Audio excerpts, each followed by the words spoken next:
นะครับคนที่อ่านหนังสือบ่อยๆอ่านหนังสือเยอะๆนะครับถ้าเขาไม่มีเวลาซื้อหนังสือมาแล้วไม่มีเวลาเขาจะอ่านแค่คำนำก่อนอ่านคำนำปุ๊บเขาพอรู้แล้วว่าหนังสือเล่มนั้นน่ะน่าสนใจหรือไม่น่าสนใจแพลวใช่ไหมเวลาอ่านคำนำแล้วรู้สึกยังไงฮะอ่านคำนำหนังสือปุ๊บเป็นไกด์ไลน์เคยอ่านคำนำปุ๊บเล่มนี้ไม่อยากอ่านต่อแล้วไหมซื้อมาแล้วก็ต้องอ่านนะต้องให้คุ้มค่านะเนี่ยครับคนที่อ่านหนังสือเยอะคนที่อ่านหนังสือบ่อยครับเขาอ่านคำนำปุ๊บเขารู้เลยว่าหนังสือเล่มนี้น่าสนใจหรือไม่น่าสนใจเช่นกันครับแบงก์ธนาคารเขาเห็นแผนธุรกิจมาเยอะมากเขาอ่านบทสรุปผู้บริหารเขาพอเห็นภาพแล้วว่าแผนธุรกิจนี้เป็นไปได้มากน้อยแค่ไหนยังไม่ได้ทิ้งแต่เขาประเมินระดับหนึ่งดังนั้นครับทักษะในการเขียนแผนเขียนบทสรุปผู้บริหารสำคัญเดี๋ยววันนี้เราจะมาฝึกเขียนบทสรุปผู้บริหารกันบทสรุปสำหรับผู้บริหารคือภาพรวมของแผนธุรกิจนั้นทั้งหมดนะครับหลังจากบทสรุปผู้บริหารปุ๊บก็จะเป็นหลักการและแนวความคิดนะครับหลักการและแนวความคิดของธุรกิจนี้เราเริ่มมาจากไอเดียอะไรเช่นไอเดียคืออยากให้ผู้บริโภคกับนะครับผู้ผลิตมาเจอกันง่ายๆไอเดียของเราคืออยากให้เกษตรกรชาวไทยมีช่องทางจำหน่ายสินค้าหรือผลิตภัณฑ์การเกษตรให้เยอะขึ้นไอเดียของเราคือมองเห็นแล้วว่าคนมีปัญหาเรื่องของการเงินการสะสมการออมเงินที่ยากลำบากและเอาชนะใจตัวเองไม่ได้เลยคิดหาเครื่องมือช่วยเหลือแนวทางไอเดียก็คือขนมไทยมันอร่อยมากแต่ไปไม่ถึงมือคนอยู่ไกลๆพวกนี้นะครับคือไอเดียคือแนวความคิดของธุรกิจนี้ที่เดี๋ยวเราจะต้องเขียนออกมาเราทำเทรดดิ้งเรามันเริ่มมาจากแนวคิดอะไรหลักการอะไรเดี๋ยวจะมีองค์ประกอบนะครับวิเคราะห์สภาพการแข่งขันนะครับเราธุรกิจของเรานะครับมีคู่แข่งขันใครมั่นใจบ้างว่าธุรกิจที่เราเขียนไม่มีผู้แข่งขันมีไหมไม่มีหรือมีแต่ไม่อยากยกวันนี้อาจจะยังไม่มีคู่แข่งขันนะครับ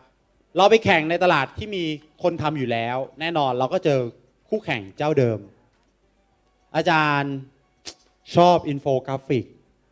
และอาจารย์รู้สึกว่าอาจารย์เป็นคนที่มีหัวศิลป์สมมุตินะมีหัวศิลป์และอยากทำธุรกิจเกี่ยวกับอินโฟกราฟิกอาจารย์ก็ต้องไปแข่งกับคุณวินคุณโอชวินที่เขาทำอยู่แล้วอาจารย์บอกไม่เอาละอินโฟกราฟิกแบบนี้มันมีคนแข่งอยู่และอาจารย์มาทีหลังคงยากอาจารย์ไปทำเรื่องใหม่ดีกว่าไปทำธุรกิจใหม่ไม่มีคนทำแน่นอนครับทำแรกๆยังไม่มีคู่แข่งแต่ทำไปสักพักเริ่มหาเงินได้ปั๊บคู่แข่งเริ่มมาเลยถูกต้องเนาะ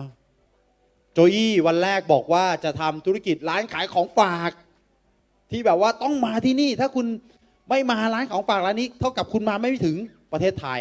อาจารย์ก็จะแอบซุ่มดูโจอี้ถ้าร้านขายของฝากนี้เวิร์กเมื่อไหร่อีก2 ปีอาจารย์จะมาเปิดแข่งข้างๆเลยนะครับนี่คือคู่แข่งครับสภาพการแข่งขันมันเป็นยังไงมันดุเดือดหรือว่าคู่แข่งน้อยคู่แข่งเยอะที่เราจะต้องวิเคราะห์ครับแบงค์จะต้องดูว่าคุณมองตลาดออกไหมคุณมองสภาวะการแข่งขันออกไหมหรือคุณคิดแบบเข้าข้างตัวเองว่าฉันเหนือนี่คือสภาพการแข่งขันที่เราต้องวิเคราะห์แผนงานเชิงกลยุทธ์แบงก์ก็จะดูครับธนาคารก็จะดูว่าคุณจะเริ่มต้นจากอะไรคุณจะหาเงินจากไหนคุณจะทำเอาเงินตรงนั้นไปทำอย่างไรบ้างช่วง6 เดือนช่วง1 ปีช่วง3 ปี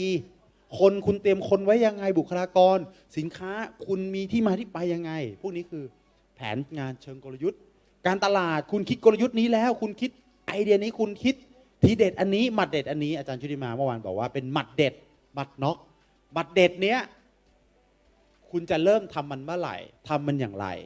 แล้วคุณจะรู้ได้ไงว่าหมัดเด็ดเนี่ยมันได้ผลนี่คือแผนงานเชิงกลยุทธ์ที่แบงค์เขาอยากอ่านเขาอยากรู้โครงสร้างองค์กรบริษัทของคุณครับผู้ถือหุ้น10 กว่าคน RGB ตอนนี้มีผู้ถือหุ้นแล้วเนี่ยประมาณเท่าไหร่แล้วเนี่ย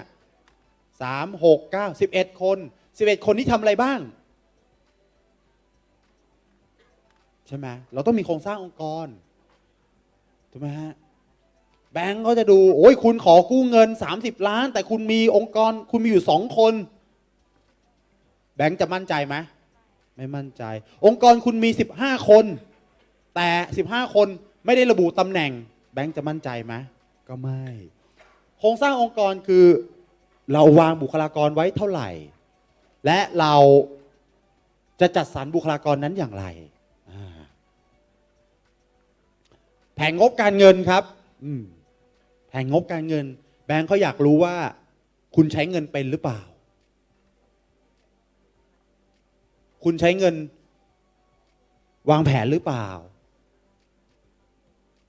คุณรู้หรือเปล่าว่าคุณจ่ายอะไรไปบ้างแบงก์เขาอยากรู้ว่าคุณมีวินัยทางการเงินแค่ไหนแบงก์เขาอยากรู้ว่าคุณวางแผนการเงินได้ดีมากน้อยแค่ไหนนี่คือแผนการเงินครับ financial plan และแผนปฏิบัติการครับคุณจะเริ่มทำอะไรทั้งหมดครับนี่คือองค์ประกอบสำคัญที่ควรมีในแผนธุรกิจ